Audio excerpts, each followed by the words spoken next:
Kesi ya uhaini inayomkabili mwenyekiti wa chama cha Chadema Tundu Lissu imeweza kuahirishwa mpaka tarehe 11 mwezi huu wa pili mwaka 2026.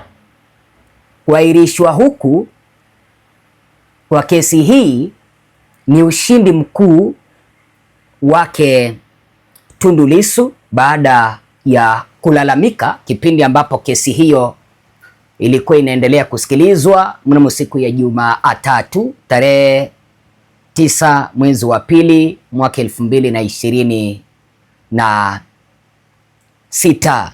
Katika kanda hii, mpenzi mtazamaji, ninaomba niweze kukuchanganulia ni kipi ambacho kiliweza kusababisha mpaka kesi hii ikaweza kuahirishwa na ni ushindi kivipi kwake Tundu Lissu.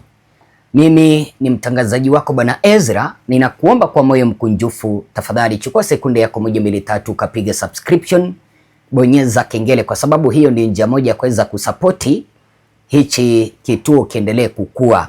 Kumbuka kwamba unaweza ukalike video alafu subscribe alafu usambaze kanda hii kuelekea kwa vikundi vingi. Ninakuomba mpenzi mtazamaji, kwa sababu hiyo ndio njia moja ya kuweza kuinua hichi kituo chetu cha Tanzania News TV, kituo ambacho kinakuelezea na kukuchanganulia siasa na taarifa ambazo zinaendelea katika taifa letu kwa lugha nyepesi kabisa ya Kiswahili.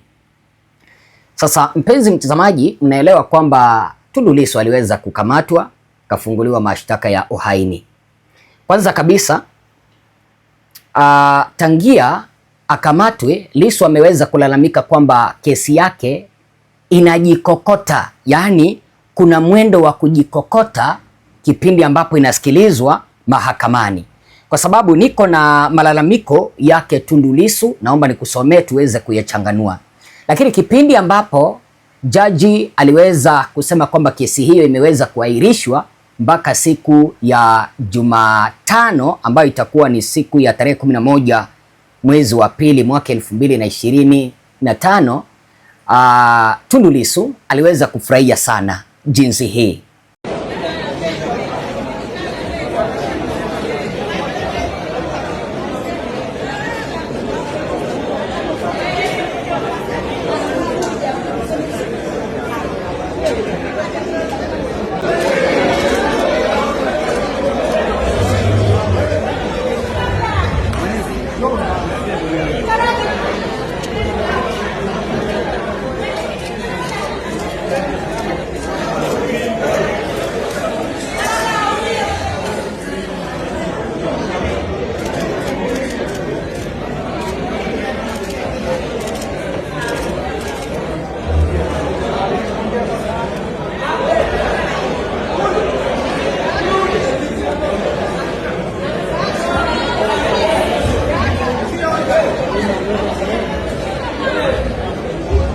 Sababu ya kwanza ambayo iliweza kumfanya Tundu Lissu akaweza kuomba kwamba ile kesi iweze kuahirishwa, mpenzi mtazamaji, anasema kwamba tangia kesi yake ilipoahirishwa mnamo mwezi wa 11 tarehe 12 mwaka 2025 hajawahi pata muda wa kuwasiliana na kuonana na timu yake ya mawakili au wanasheria ambao wanamwakilisha mahakamani, kwa sababu katika karatasi ambayo Tundu Lissu aliweza kuiandika alisema kwamba jambo la kwanza ni kuhusu haki ya mfungwa kuwasiliana na mawakili wake. Wafungwa wana haki ya kufanya mawasiliano au kushauriana na mawakili wao au washauri wao wa kisheria bila kusikilizwa na askari magereza kwa mujibu wa kanuni ya tarehe 13 ya kanuni, kwa mujibu wa kanuni ya 13 ya kanuni za usimamizi wa magereza. Waheshimiwa majaji, tatizo hili lilianza wakati wa mwenendo wa ukabidhi. Nililalamika na lilitatuliwa, lakini tatizo hili limeanza tena mara kesi ilipoahirishwa mnamo tarehe 12 mwezi wa 11 mwaka 2025, mawakili wakija kunitembelea, maafisa magereza akiwemo mkuu wa magereza wanatusikiliza kinyume na sheria. Leo ni siku ya 88 tangu kesi ilipoahirishwa. Sijawahi wasiliana na mawakili wangu kama sheria inavyotaka. Tumepiga kelele mimi na mawakili wangu, lakini tunaambiwa ni maagizo kutoka juu. Kwa hivyo unaona, jambo la kwanza ambalo liliweza kufanya mahakama kuweza kuahirisha kesi ya Tundu Lissu kutoka hii leo tarehe 9 mpaka tarehe 11 mwezi wa pili mwaka 2026 ni kupea mawakili wake Tundu Lissu wakati kuweza kushauriana na mteja wao. Vile ni kupea mawakili wake Tundu Lissu wakati wa kuweza kupitia ushahidi wa serikali, waone ni wapi ambapo serikali iliweza kusema hili, hapa walisema ukweli, hapa waliweza kudanganya.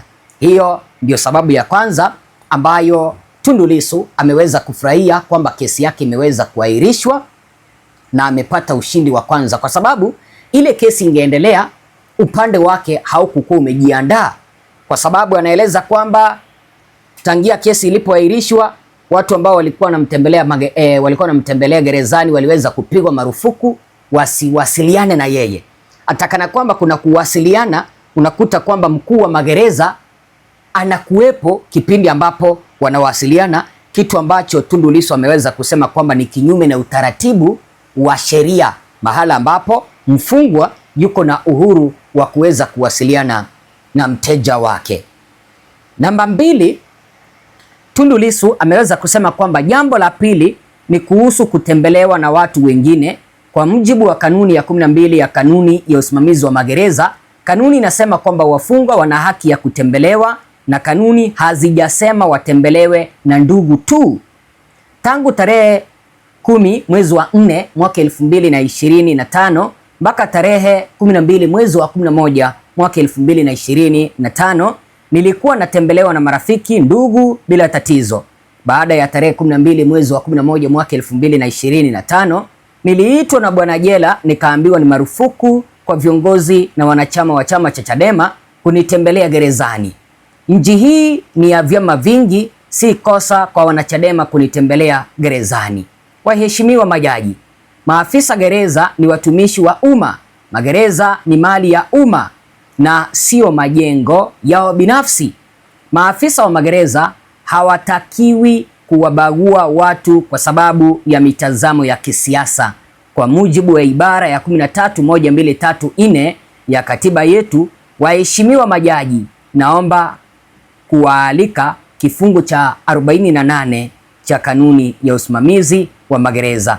Anasema kwamba jambo lake ambalo aliweza kuliomba ni kwamba marafiki, ndugu waliweza kupigwa marufuku wasije wakamtembelea kwenye jela, kitu ambacho Tundu Lissu anasema kwamba ni kinyume na katiba yetu ya taifa letu la Tanzania. Tundu Lissu ameweza kusema kwamba lazima majaji waweze kuangalia hili, ni kwa nini wale ambao walikuwa wanamtembelea wanakatazwa, aswa kutoka kwa chama cha Chadema ambacho anakiongoza.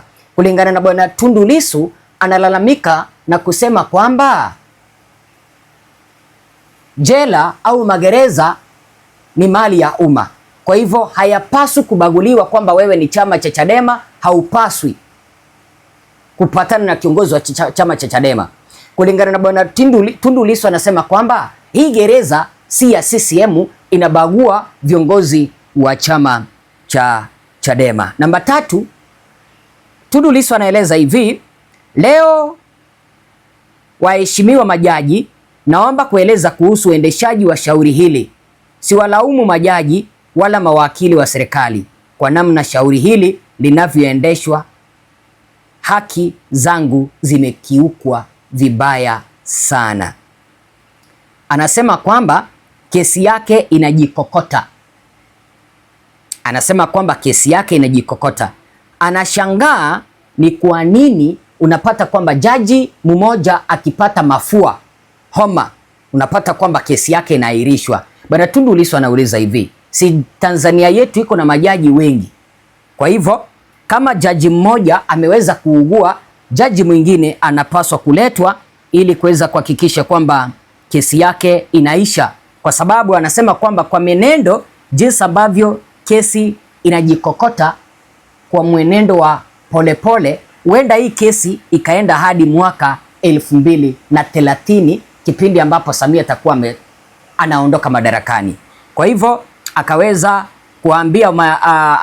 kuambia majaji kwamba waheshimiwa majaji, kuna mtego mkubwa sana kwenye kanuni za uendeshaji wa shauri hili, kwa sababu mmoja wenu akipata mafua, hapo hatuwezi kuendelea, na ikishindikana kurudi jaji mkuu aunde jopo jipya ili kesi hii iweze kusikilizwa upya, hizi kanuni ziangaliwe kwa umakini. Kwa hivyo unaona malalamiko yake Tundu Lissu ndio yaliweza kusababisha mpaka kesi hii ikaweza kuahirishwa mpaka siku ya Jumatano, kipindi ambapo tena kesi hii itakuja kutajwa mahakamani. Kuna kitu ambacho mpenzi mtazamaji ambacho unapaswa kukijua. Tundu Lissu amesema kwamba, au sababu kubwa ambayo iliweza kufanya kesi hii kaahirishwa, Tundu Lissu alisema kwamba majaji wake au mawakili wake na wanasheria wake hawakukuwa wamepewa wakati kuweza kutangamana na yeye ili kuweza kubadilishana mawazo, ili kuweza kuelezana mahala ambapo analalamika na mahala ambapo anataka kesi iweze kuendeshwa kulingana na jinsi ambavyo anataka. Kitu ambacho kinanifurahisha ni kwamba mshtakiwa ndiye anaendesha kesi. Tundu Lissu ndiye ameweza kushtakiwa, lakini unapata kwamba kesi inaendeshwa jinsi ambavyo anataka yeye mwenyewe. Tundu Lissu yeye ndiye anaendesha kesi jinsi ambavyo anataka. Serikali inaonekana kwamba haikukuwa imejiandaa kuweza kumshtaki Tundu Lissu na kumfikisha mahakamani, kwa sababu iwapo wangekuwa wamejiandaa basi kesi hii ingeendelea. Lakini sasa unaona serikali inazuia mpaka mawakili wake wasije wakakutana na yeye kuweza kushauriana. Ni jambo la kusikitisha, ni jambo la kuvunja moyo. Yaani unapata kwamba hata mawakili hawapewi nafasi ya kuweza kushauriana na mteja wao. Mimi ni Bwana Ezra, sijui wazo lako ni lipi? Toa mawazo yako hapa chini ya maoni. Asanteni sana.